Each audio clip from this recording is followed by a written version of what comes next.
Sziasztok! Ma a kedvenc filmjeimről és sorozataimról fogok nektek mesélni. Hát nagyon sokat gondolkoztam rajta, hogy megcsináljam ezt a videót vagy sem, mivel attól tartok, hogy egy hozzám hasonló videóstól legalább egy Szex és New Yorkot várnátok ebben a kategóriában, én viszont, mint tudjátok, egyáltalán nem ezt a műfajt szeretem. Lehet, hogy emiatt ezek a filmek és sorozatok sokatoknak mondjuk nem érdekesek, de arra gondoltam, hogy talán mégiscsak szeretnétek megismerni, szeretnétek tudni, hogy mik a kedvenc filmjeim, sorozataim, úgyhogy ha igen, akkor tartsatok velem és meg is mutatom nektek. A kedvenc filmemet valószínűleg már régóta tudjátok, hogyha követitek a csatornámat, ez pedig a Star Wars. Ha választanom kell, hogy melyik, az már nehezebb lenne, igazából egybe mondanám az eredeti trilógiát, de ha muszáj választanom, akkor talán a Birodalom visszavág, de a Jedi visszatért is nagyon szeretem, úgyhogy meg a Csillagok háborúját is, úgyhogy tényleg nem tudok kedvencet választani közülük. Akkor is szerettem már, amikor először megnéztem, de az igazi rajongásomat utána mégiscsak a Star Wars The Old Republic nevű számítógépes játék hozta el, mivel egy ideig nagyon-nagyon rá voltam függve erre a játékra, és teljesen beleszerelmesedtem az egész Star Wars univerzumba, és azóta tulajdonképpen ebben élek, vagy nem tudom, hogy mondjam, de nagyon-nagyon szeretem. Úgyhogy ezt emelném ki mindenképpen, mint kedvenc, de nagyon-nagyon sok mindent szeretek ezen kívül is. Mindenképpen szeretném kedvencekként megemlíteni a Star Warshoz hasonló régi, klasszikus, általában több részes filmeket. Rengeteg példa van erre, amiket nagyon szeretek. Elég nehéz lenne mindet felsorolni, amit szeretek, de ott van például a Die Hard, a Jurassic Park, a Terminator, az Indiana Jones, az Alien sorozat, és persze a Vissza a jövőbe, ezeket mind nagyon-nagyon szeretem, az összes részét. Ezek olyan klasszikusok, amiket egyszerűen nem lehet megunni szerintem.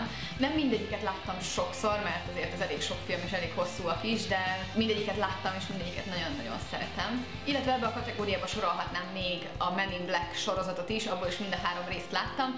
Régen valahogy nem érdekelt ez a film egyébként, Ádám nagyon-nagyon szereti, és ő mutatta meg egyszer, és hát halálra rögtem magam mind a 3 részen. Nagyon jó az összes karakter, és nagyon jó a történet is, úgyhogy valakinek, aki szereti az ilyenfajta filmeket, mindenképpen szerintem top kategóriás az is. Illetve ha már a több részes filmeknél tartunk, bár ez nem a régi klasszikus több részes film kategória, de nagyon-nagyon szeretem még a Karib-tenger kalózait is, mind a 4 részt. 4 rész volt? Hú, nem is tudom, már 4 vagy 5 rész volt, de a lényeg, hogy mindet láttam, és mindet nagyon szerettem, azt hiszem az első többször is, de mindenképpen tervben van még az egész sorozatnak az újranézése ebből is. Még ilyen több részes film, a Harry Potter, a Gyűrűk ura, ezek is nagy-nagy kedvenceim. A Harry Potter iránti szerelmem az még általános iskolában kezdődött, amikor elkezdtem elolvasni a könyveket. Akkor még nem annyira voltam odaértük, de aztán később elkezdtem angolul olvasni, és valahogy volt benne valami, ami a fordításban nem jött át, de angolul én teljesen odáig meg vissza voltam érte, úgyhogy el is olvastam mindent, és azóta nagyon-nagyon szeretem az egész sorozatot. És egy kicsit letérve a több részes filmekről, van egy nagy kedvenc rendezőm, ami furcsa, mert én sosem rajongtam rendezőkért, még George Lucasért sem, aki pedig a Star Wars csinálta, de van egy olyan rendező, akinek a munkássága mellett egyszerűen nem tudok szó nélkül elmenni, ő pedig Christopher Nolan. Ha ismeritek a filmjeit, akkor valószínűleg megértitek, hogy miért mondom ezt, hogy lehet egy rendezőért is rajongani. Ez az ember szerintem egyszerűen egy zseni. Az, amit ő meg tud álmodni és meg tud valósítani, az szerintem valami teljesen egyedülálló az univerzumban. Ha esetleg nem tudnátok, hogy kiről van szó, akkor néhány nagy filmje volt, az Interstellar, vagy a Csillagok között, az Eredet, az új Batman trilógia, a Tökéletes trükk, és ezek nekem mind egytől egyik kedvenc filmjeim. Az Interstellar azt hiszem, hogy életem eddigi legtökéletesebb filmélménye volt. Hiába a Star Wars a kedvenc filmem, a Csillagok között az volt az a film, amiről én úgy jöttem ki, hogy most valószínűleg beülök és még egyszer megnézem. És egyébként borzasztóan nyomasztó és depresszív volt, és én nem szeretem a nyomasztó filmeket, és mégis így ezzel együtt mondom, hogy a legjobb filmélményem volt valaha. Mondhatnám itt a témáját, mondhatnám itt azt, hogy egyszerre fogalmazza meg a legnagyobb félelmemet és legnagyobb vágyamat a világon, hogy elutazzak a világűrbe, vagy mondhatnám a tudományos részét, ami borzasztóan érdekes volt, és azt tetszett még benne, hogy teljesen hű volt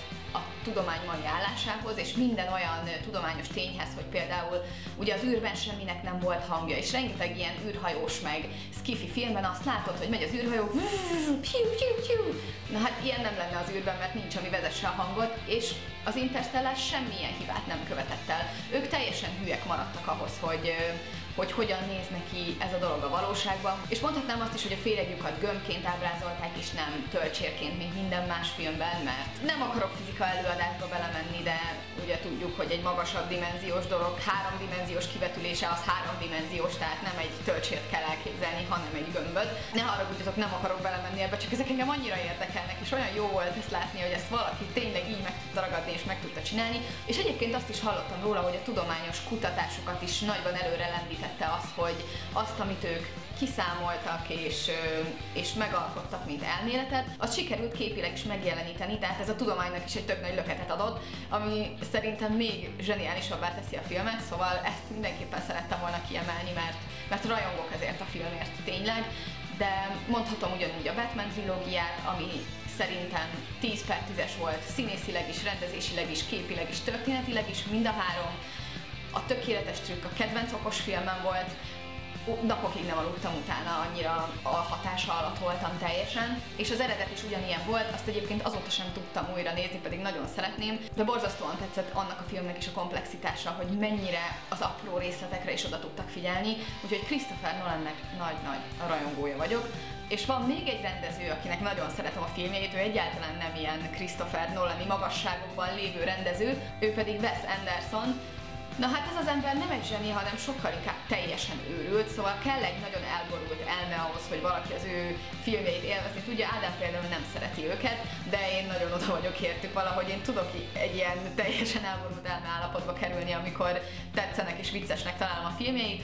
Például a Grand Budapest Hotelt rendezte ő, amit azért szerettem különösen, mert fotósként a vágóképek egyszerűen csodálatosak voltak, gyönyörűen volt megkomponálva. Öröm volt ránézni az egész filmre, és egyébként szerintem a története is kifejezetten vicces volt, úgyhogy én őt akkor megszerettem, és azóta már több filmjét is láttam. Illetve még két random film, ami se nem több részes, se nem kedvenc rendezőhöz kapcsolható, az egyik ilyen a Harcosok klubja, ami megint csak egy nagyon-nagyon nyomasztó film, de borzasztóan elgondolkoztató, és egyébként érdemes legalább 5-ször megnézni, hogy az ember így teljesen meg tudja érteni, hogy miről szól. Nem tetszett elsőre egyébként, de ahogy egyre jobban értettem a mögöttös mondani valóját, egyre jobban megszerettem. És még egy ilyen film, amit egyébként már elég régen láttam, de azt tudom, hogy megint csak hatalmas hatással volt rám, az a Remény rabjai. Egyébként, ha jól tudom, az vezeti az IMDb-nek a legjobb filmes listáját, mint mindenki szerint ever készített legjobb film. Úgyhogy ha nem láttátok, akkor szerintem azt is érdemes megnézni. Elég komoly hangvételű, egyébként állítólag igaz történet is, de ha nem szeretitek a nyomasztó filmeket, akkor lehet, hogy nem nektek való, de én mindenképpen csak ajánlani tudom. Néhány könnyedebb filmet is hoztam, hogy ne csak ezekről a nagyon mélyre szántó filmekről beszéljünk, ezek mind rajzfilmek, és általában Disney rajzfilmek. Az egyik ilyen az természetesen a Szépség és a szörnyeteg, amit nem lehet nem imádni, de ugyanígy mondhatnám akár az Oroszlán királyt vagy a Kis hablányt, ezek mind nagy kedvenc Disney rajzfilmjeim. Egyébként nekem bejönnek az új Disneyk is, például a Frozen-t én nagyon szerettem. Hát Ádám mondjuk nem volt oda érte, de én nagyon-nagyon szerettem, és szerintem egy nagyon kedves kis mese.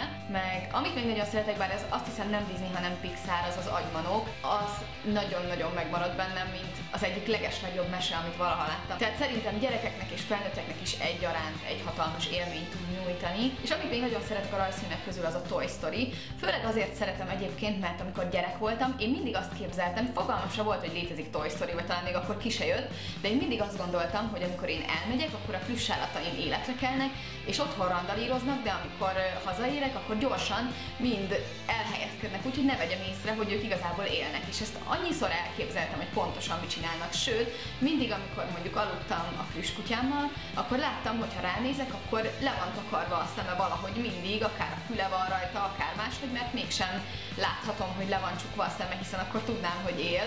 Szóval én ezt mindig így képzeltem el, és annyira jó volt látni, hogy ez nem csak az én agyamban fogalmazódott meg.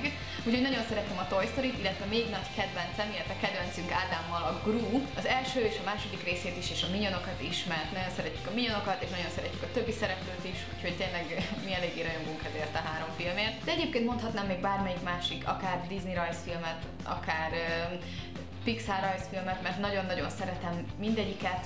Hát majdnem mindegyiket, volt, amit nem szerettem, de egyébként kevés kivételtől eltekintve nagyon szívesen nézem a rajzfilmeket is.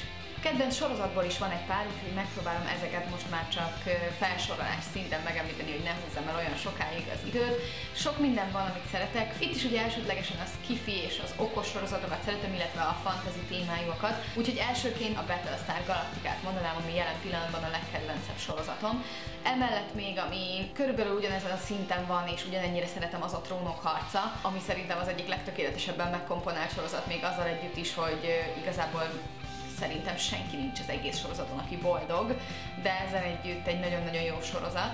Illetve fantasy témában nagyon szeretem még a Once Upon a Time-ot, ugye ez az Egyszer volt, hol nem volt néven fut nálunk. Régen szerettem a vámpírnaplókat is, de azt egyre jobban zuhant lefelé, hogy ment előre a sorozat, és most már szerintem nézhetetlen kategória, úgyhogy azt nem szoktam már nézni. Okos sorozatok közül, amit kiemelnék, az a Sherlock. Ez nem a Sherlock és Watson, hanem ez a Sherlock sorozat, a Benedict Cumberbatch féle. Szerintem zseniális ez a sorozat, egy-két hibától eltekintve tényleg nagyon-nagyon jó. Én minden részét láttam, hát az ugye 9, mert hogy 3 részes egy évad, de ezek a részek elég hosszúak, tehát ilyen filmhosszúságból, és nagyon csalódott vagyok, hogy azóta sem jött ki új rész, mert nagyon vártam, és teljesen úgy éreztem, mintha megmondták volna a drogomat, amikor vége lett ennek a 3 évadnak, és nem volt új. Úgyhogy sokáig tartott, hogy ezt megemésztem, de már nagyon-nagyon várom, hogy kijöjjön az új évad, nem tudom, mikor fog egyébként, hogy jön-e egyáltalán. Még néhány sci-fi témájú sorozat, amit szeretek, egyrészt a Star Trek, bár ezt félve merem megemlíteni, mert még csak az első évadnál tartok, úgyhogy nem mondhatnám, hogy nagyon nézem ezt a sorozatot.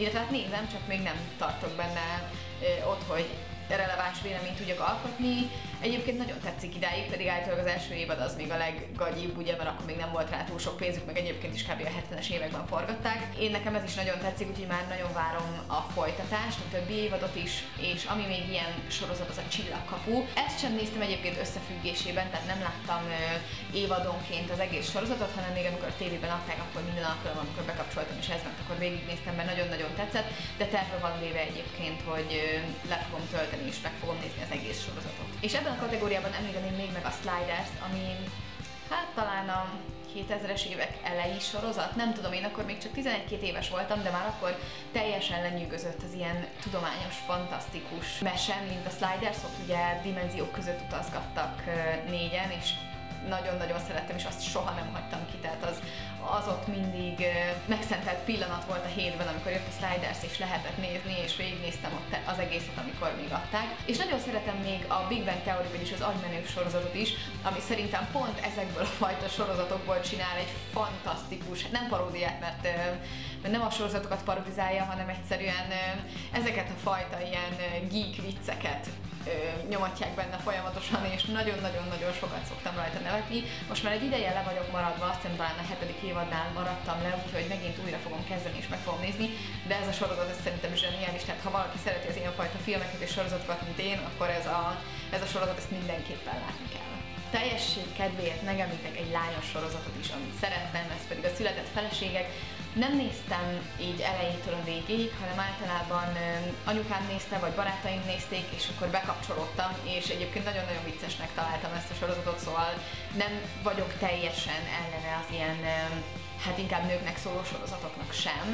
Ez például kifejezetten tetszett, szerintem nagyon jó humora volt, hogyha elvonatkoztatok attól, hogy egyébként kifejezetten egy erkölcsi fertő az egész, akkor igazából nagyon-nagyon tudtam élvezni, szóval a Született feleségekkel semmi bajom, és azt is tervezem, hogy egyszer, ha már minden sorozatot megnéztem, amit tervezek, akkor a Született feleségeket is megnézem elejétől a végéig, de ez valószínűleg még nem ma lesz.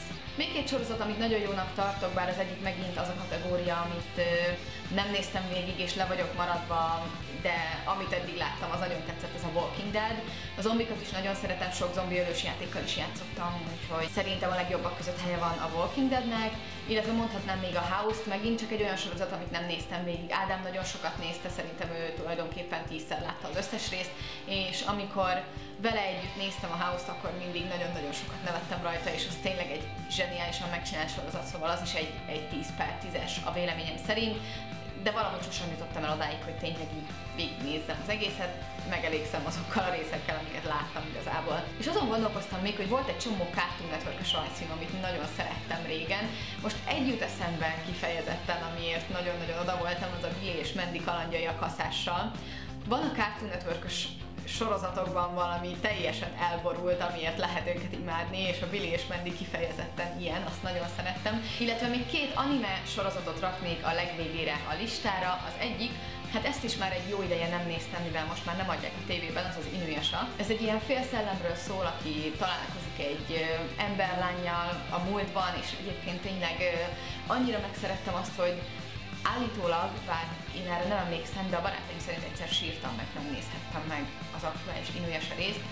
Ez kicsit furcsán hangzik, de végülis el tudom képzelni, hogy igaz legyen. Illetve a másik anime sorozat, amiért teljesen oda voltam, az a Halállista, megint csak az okos sorozat kategória, mert annyi, de annyi olyan dolog volt benne, amiben tényleg utána kellett nézni, utána kellett gondolni, logikailag fel kellett építeni, és jól megcsinálták. Fantasy szempontból is szerintem zseniális a története, meg egyébként az, hogy teljesen okos az egész sorozat, és jól van felépítve. Úgyhogy nekem abszolút kedvencem lett az összes anime közül ez a sorozat. Hát ezek lettek volna a kedvenc filmjeim és sorozataim. Remélem, hogy érdekesnek találtátok, tudom, hogy nem feltétlenül az a kategória, amit mondjuk ti szívesen néztek, de remélem, hogy néhányatoknak tudtam új ötleteket adni. Hogyha tetszett a videó, akkor nyomjatok egy lájkot és iratkozzatok fel a csatornámra, és kövessetek Facebookon, Instagramon és Snapchaten, valamint írjatok levelet, ezeknek a címeit megtaláljátok lent az infoboxban. Találkozunk legközelebb is, sziasztok!